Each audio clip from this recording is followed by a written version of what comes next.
Máximo se puso de pie y gritó: «¡Ustedes no conocen los valores familiares!». El parlamento se tensó. Todas las miradas se dirigieron hacia él. Pero cuando Javier Milei se levantó y dijo: «Máximo, ¿hablamos de los valores de tu madre?», esa confianza se transformó inmediatamente en miedo. Lo que pasó después sacudió a toda la dinastía Kirchner. Bienvenidos a Historias de Poder. Antes de comenzar esta historia de herencia confrontada con realidad, de privilegio enfrentado a consecuencias, cuéntanos en los comentarios desde qué ciudad nos estás viendo. Y si crees que los pecados de los padres eventualmente alcanzan a los hijos, suscríbete para que estos momentos de justicia generacional no se olviden. El Congreso Nacional Argentino respiraba electricidad esa noche de diciembre. Las luces del recinto estaban encendidas a plena potencia, las cámaras de televisión enfocaban cada rincón, y en las galerías se agolpaba una multitud que sabía que estaba por presenciar algo histórico. No era una sesión ordinaria, era el debate final sobre las reformas estructurales que Javier Milei había propuesto, y todos sabían que los Kirchner no iban a permitir que su legado político fuera desmantelado sin dar batalla. Máximo Kirchner ocupaba su lugar en la primera fila de la bancada del Frente de Todos, con esa postura que había heredado de su madre, erguida, desafiante, con esa mezcla de arrogancia juvenil y convicción ideológica que caracteriza a quienes creen que el poder político es un derecho de nacimiento. A sus 47 años, era el heredero natural del kirchnerismo, el príncipe de una dinastía que había gobernado Argentina durante más de una década, y se sentía investido con la autoridad moral que le daba llevar ese apellido. Del otro lado del hemiciclo, en el palco presidencial, Javier Milei revisaba sus notas con esa concentración meticulosa que había aprendido durante años de debates académicos. No parecía nervioso por enfrentar a toda la oposición kirchnerista en su propio territorio. Si acaso, parecía estar esperando exactamente ese momento. Había venido al Congreso no solo a defender sus propuestas, sino a enfrentar directamente el corazón del sistema que había prometido destruir. La sesión había comenzado con los rituales habituales, himnos, protocolos, discursos introductorios. Pero la verdadera tensión empezó cuando el presidente de la Cámara anunció que se abriría el debate sobre las reformas propuestas por el Ejecutivo. Era el momento que todos esperaban. El enfrentamiento directo entre la nueva Argentina que proponía Milei y la vieja Argentina que defendían los Kirchner. Los primeros oradores fueron medidos, diplomáticos, manteniendo las formas parlamentarias que exige el protocolo, pero todos sabían que esa civilidad era solo la calma antes de la tormenta. Cuando llegó el turno de Máximo Kirchner, toda la atmósfera cambió. Se levantó de su asiento con movimientos deliberados, caminó hacia el centro del hemiciclo y tomó el micrófono con la confianza de quien se sabe respaldado por una tradición política sólida. «Señor presidente», comenzó con voz firme, dirigiéndose directamente a Milei, «usted llega aquí hablando de cambio, de transformación, de un país nuevo. Pero yo me pregunto, ¿qué sabe usted realmente sobre este país? ¿Qué sabe sobre las familias argentinas, sobre sus luchas, sobre sus valores?». Era una apertura calculada, diseñada para posicionar a Milei como un outsider sin raíces, sin comprensión de la realidad nacional. Máximo estaba jugando la carta que mejor conocía, la del hijo del pueblo, el heredero de una tradición política que había nacido de las luchas populares. «Mi familia», continuó elevando la voz, «ha dedicado su vida a servir a este país. Mi padre, Néstor Kirchner, sacó a Argentina de la crisis más profunda de su historia. Mi madre, Cristina Fernández, devolvió la dignidad a los trabajadores, a los jubilados, a los que menos tienen». El discurso siguió por varios minutos, repasando los logros del kirchnerismo, atacando las políticas de Milei, construyendo un contraste entre la experiencia kirchnerista y la inexperiencia del nuevo gobierno. Era un performance perfecto de la retórica peronista, emotivo, nostálgico, cargado de referencias a la justicia social y la defensa de los humildes. Pero entonces Máximo decidió elevar la apuesta. Había llegado al Congreso esa noche, no solo para defender las políticas de su familia, sino para establecer su propia autoridad moral frente al presidente. Era su momento de demostrar que podía enfrentar a Milei de igual a igual, que el futuro del kirchnerismo estaba en buenas manos. «Ustedes no conocen los valores familiares», gritó señalando directamente hacia el palco presidencial. Ustedes no entienden lo que significa sacrificarse por el país, lo que significa poner los intereses de la patria por encima de los intereses personales. El estallido fue efectivo. El recinto se llenó de murmullos, algunos aplausos de la bancada kirchnerista y una tensión que se podía cortar con cuchillo. Máximo había logrado lo que buscaba: convertir el debate técnico en una confrontación personal, en un juicio moral donde él representaba los valores tradicionales y Milei representaba el capitalismo salvaje sin alma. Pero lo que no había calculado era la respuesta que estaba por recibir. Milei se levantó lentamente de su asiento en el palco presidencial. No gritó, no gesticuló, no mostró signos de agitación. Simplemente se puso de pie con esa calma que caracterizaba sus momentos más letales y pidió la palabra con un gesto cortés hacia el presidente de la Cámara. Máximo, dijo con una voz que llegó clara a todos los rincones del recinto, hablamos de los valores de tu madre. La pregunta cayó sobre el Congreso como una bomba nuclear. El silencio fue instantáneo y absoluto. Ni siquiera se escuchaba el murmullo habitual de las conversaciones laterales. Todos sabían que algo extraordinario acababa de comenzar. Máximo sintió que el piso se movía bajo sus pies. En 5 palabras, Milei había transformado completamente la dinámica del debate. Ya no se trataba de ideologías o políticas públicas, se trataba de hechos específicos, de responsabilidades personales, de cuentas pendientes que ningún discurso emotivo podía borrar. Porque verás, continuó Milei sin esperar respuesta, ya que decidiste convertir esto en una discusión sobre valores familiares, creo que es importante que hablemos de los valores que realmente conocemos, no de los que proclamamos. Sacó una carpeta que había tenido sobre su escritorio durante toda la sesión. Era un gesto simple, pero cargado de significado. Todos en el recinto sabían que esa carpeta contenía información que podía cambiar todo el curso del debate. Los valores familiares, dijo Milei comenzando a abrir la carpeta, se miden por los hechos, no por los discursos. Se miden por la coherencia entre lo que se predica y lo que se practica, comillas. Máximo intentó interrumpir, pero Milei levantó la mano cortésmente. Permíteme terminar, Máximo, después podrás responder todo lo que quieras. La autoridad en la voz de Milei era indiscutible. No era la autoridad del cargo, sino la autoridad de quien tiene datos irrefutables y está dispuesto a utilizarlos. Hablemos de los valores de tu madre, ya que tú los mencionaste, dijo extrayendo el primer documento de la carpeta. Cristina Fernández de Kirchner, vicepresidenta de la Nación entre 2019 y 2023. Patrimonio declarado al asumir el cargo, 3.2 millones de pesos. Patrimonio al finalizar, 847 millones de pesos. Los números cayeron sobre el silencio como piedra sobre cristal. Cada cifra era específica, verificable, devastadora. Pero eso no es lo más interesante, continuó Milei sin levantar la vista del documento. Lo más interesante son las propiedades adquiridas durante el ejercicio de funciones públicas. Hotel Austral en Santa Cruz, 4.2 millones de dólares. Departamentos en Puerto Madero, 3.8 millones de dólares. Estancia en el Calafate, valor fiscal declarado, 12 millones de dólares. Máximo ya no podía mantener la compostura. Su rostro había perdido color y sus manos temblaban ligeramente. Ya no era el joven líder confiado que había comenzado el discurso. Era un hijo confrontado con verdades sobre su familia que no tenía cómo explicar. ¿Y sabes qué es lo más extraordinario de todo esto, Máximo?, preguntó Milei cerrando el primer documento y tomando otro.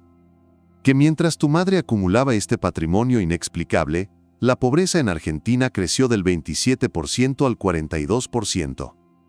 Mientras ella compraba hoteles de lujo, 3 millones de argentinos cayeron por debajo de la línea de indigencia. El contraste era brutal y matemáticamente irrefutable. No había retórica que pudiera disfrazar la contradicción entre el enriquecimiento personal y el empobrecimiento nacional durante los gobiernos kirchneristas. Pero hay más, continuó Milei, y su voz adquirió un tono más personal, porque ya que hablamos de valores familiares, deberíamos hablar también de cómo se transmiten esos valores de padres a hijos. Sacó un tercer documento de la carpeta. Máximo Kirchner, diputado nacional, edad al asumir el primer cargo, 33 años, experiencia laboral previa en el sector privado, 0 años. Profesión declarada, abogado, casos litigados como abogado independiente, ninguno documentado. Hizo una pausa para que la información fuera procesada por todos los presentes. Sin embargo, patrimonio personal declarado, 23 millones de pesos. Propiedades registradas a su nombre, 4 inmuebles en zonas premium de Buenos Aires y Santa Cruz. La pregunta implícita flotaba en el aire: ¿cómo acumula semejante patrimonio alguien que nunca ha trabajado fuera de la política y que entró a la política siendo muy joven? Y todo esto, dijo Milei dirigiéndose directamente a Máximo, mientras ustedes han construido su carrera política hablando de justicia social, de defensa de los pobres, de lucha contra la desigualdad. Se acercó al borde del palco presidencial, manteniendo contacto visual directo con Máximo. Así que cuando vienes aquí a hablarme de valores familiares, cuando me acusas de no entender a las familias argentinas, yo me pregunto, ¿de qué valores hablas? ¿De los valores que predican o de los valores que practican? Máximo intentó responder, pero su voz se quebró antes de poder formar una frase coherente. Por primera vez en su carrera política, no tenía argumentos. Los números de Milei no eran opiniones ni interpretaciones, eran hechos oficiales, registrados en organismos públicos, imposibles de refutar. Porque verás, Máximo, continuó Milei con una suavidad que resultaba más demoledora que cualquier grito, yo sí conozco los valores de las familias argentinas. Conozco a las madres que trabajan 12 horas para llegar a fin de mes. Conozco a los padres que se levantan antes del amanecer para mantener a sus hijos. Conozco a los abuelos que eligen entre comprar medicamentos o comida. Se dirigió hacia todo el hemiciclo pero sin dejar de mirar a Máximo. Y esas familias verdaderas, esas familias que realmente conocen el sacrificio, están hartas de que ustedes les hablen de valores mientras se enriquecen con el poder que el pueblo les dio para servirlo. El golpe final vino con una pregunta simple pero devastadora. Dime, Máximo, ¿cómo le explicas a esas familias que mientras ustedes hablaban de justicia social, ustedes mismos se convertían en parte del 1% más rico del país? El silencio que siguió fue uno de los más largos en la historia del Congreso argentino. Máximo permanecía inmóvil en su lugar, ya sin argumentos, sin defensas, sin la seguridad que le había dado llevar el apellido Kirchner durante toda su vida. Los días siguientes al enfrentamiento fueron devastadores para el kirchnerismo. Los clips del momento en que Milei comenzó a leer los patrimonios de los Kirchner se volvieron virales inmediatamente. Pero más dañino que la viralización fue el silencio de Máximo. Su incapacidad para responder con argumentos sólidos a acusaciones tan específicas. En las redes sociales el hashtag Máximo sin respuestas se convirtió en trending topic durante una semana. Los memes proliferaron mostrando el contraste entre la confianza inicial de Máximo y su expresión de shock cuando Milei comenzó a leer los documentos. Pero lo más devastador no fueron las burlas, sino las preguntas serias que comenzaron a circular. Si los herederos del kirchnerismo no podían defender su propio legado familiar, ¿cómo pretendían liderar el país? Los medios afines al kirchnerismo intentaron cambiar el foco hablando de ataques personales y violencia política. Programas de televisión tradicionalmente kirchneristas organizaron debates donde panelistas defendían a Máximo argumentando que había sido víctima de una emboscada mediática. Pero los números presentados por Milei eran tan contundentes, tan oficiales, tan verificables, que ninguna narrativa alternativa podía sostenerse frente a la evidencia documental. El impacto se sintió inmediatamente en las estructuras del poder kirchnerista. Intendentes de municipios peronistas comenzaron a tomar distancia pública de las declaraciones de Máximo. Dirigentes sindicales que tradicionalmente apoyaban al kirchnerismo empezaron a hacer declaraciones ambiguas sobre el futuro del movimiento. Incluso dentro del propio Frente de Todos comenzaron a circular rumores sobre la necesidad de renovar liderazgos y encontrar nuevas voces para el futuro. Una semana después del enfrentamiento, una encuesta mostró que el 67% de los argentinos consideraba que Máximo Kirchner había perdido credibilidad como líder político. Más devastador aún, el 54% de los encuestados que se identificaban como peronistas expresó dudas sobre la capacidad de Máximo para liderar el futuro del movimiento. Los números eran apocalípticos para alguien que había sido considerado el heredero natural de una dinastía política, pero tal vez el golpe más duro vino desde adentro. En una reunión privada del bloque kirchnerista, según filtraciones posteriores, varios diputados expresaron sus dudas sobre la estrategia de confrontación directa con Milei. No podemos seguir peleando batallas que no podemos ganar, dijo uno de los legisladores veteranos. Si no tenemos cómo responder a estas acusaciones, mejor no las provoquemos. El kirchnerismo, que había puesto todas sus esperanzas de renovación en la figura de Máximo, se encontró de repente con un heredero cuestionado, un futuro líder que había sido confrontado públicamente con las contradicciones de su propia familia y no había sabido responder. Era como si toda la estructura de poder que habían construido durante décadas se hubiera agrietado en una sola noche. 2 semanas después del enfrentamiento, Máximo intentó una respuesta en un programa de televisión amigo. Llegó al estudio con un equipo de asesores y una carpeta propia, llena de documentos. El conductor, comprensivo con su situación, le dio todo el tiempo necesario para explicar las acusaciones de Milei, pero la explicación resultó más dañina que el silencio original. Máximo habló de herencias familiares legítimas, de inversiones inteligentes realizadas con transparencia, de patrimonio construido a lo largo de décadas de trabajo público. Pero sus explicaciones sonaban ensayadas, técnicas, desconectadas de la realidad de las familias argentinas que luchaban por llegar a fin de mes. Era evidente que no comprendía por qué el enriquecimiento durante el ejercicio de funciones públicas resultaba moralmente cuestionable para la ciudadanía. Peor aún, durante la entrevista cometió el error de comparar la situación de su familia con la de otros políticos históricos. Todos los líderes importantes han acumulado patrimonio, dijo en un momento. Es normal que quienes ocupan cargos de responsabilidad mejoren su situación económica. La frase se convirtió inmediatamente en viral, pero por las razones equivocadas. Era la admisión explícita de que para él, enriquecerse con el poder público era algo normal.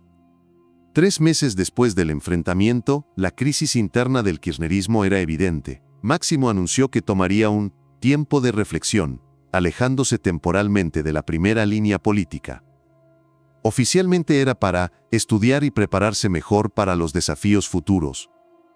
Extraoficialmente, todos sabían que necesitaba tiempo para que el país olvidara aquella noche en el Congreso donde había aprendido que el apellido Kirchner ya no era un escudo, sino una carga.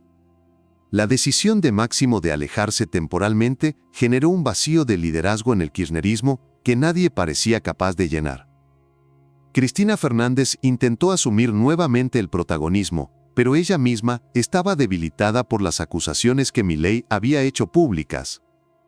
Otros dirigentes históricos del movimiento eran demasiado mayores o estaban comprometidos con sus propios escándalos de corrupción. El peronismo se encontró en una situación inédita. Por primera vez en décadas, no tenía un liderazgo claro, una figura que pudiera competir efectivamente contra el fenómeno Milei. Era como si la confrontación en el Congreso hubiera expuesto no solo las contradicciones de una familia, sino las contradicciones de todo un sistema político. 6 meses después, en una cumbre del Partido Justicialista, la ausencia de Máximo era evidente. Los dirigentes hablaban de renovación, de nuevos aires, de conectar con las demandas populares, pero todos sabían que estaban hablando en código. Estaban reconociendo que el proyecto de continuidad dinástica del kirchnerismo había llegado a su fin aquella noche en el Congreso. Un año después, cuando un periodista le preguntó a Milei sobre el impacto de aquella confrontación en el futuro del kirchnerismo, su respuesta fue simple pero profunda. Los privilegios políticos solo pueden heredarse si el pueblo los permite. Esa noche, el pueblo argentino decidió que ya no los permite. Y añadió algo que se convirtió en una reflexión histórica. Máximo aprendió esa noche lo que todos los herederos del poder eventualmente aprenden, que los apellidos pueden abrirte puertas, pero no pueden defenderte de la verdad. Y cuando la verdad llega, llega para todos por igual. Hoy, aquella confrontación se recuerda como el momento en que Argentina decidió que su futuro no estaría determinado por dinastías políticas, sino por líderes que pudieran rendir cuentas por sus actos. El momento en que se demostró que en una democracia madura, no hay apellidos sagrados ni herencias políticas garantizadas. Y así, en el Congreso Nacional, bajo las luces de la democracia y ante las cámaras de todo el país, se demostró que en la nueva Argentina no hay apellidos que protejan de la rendición de cuentas. que los valores familiares se miden por los hechos, no por los discursos. Y que cuando una dinastía política se construye sobre contradicciones, eventualmente esas contradicciones se vuelven su perdición. Si esta historia te hizo reflexionar sobre la diferencia entre privilegio heredado y liderazgo ganado, suscríbete al canal y comparte este video. Porque hay momentos en que las dinastías políticas deben enfrentar la realidad, y ese momento ya llegó.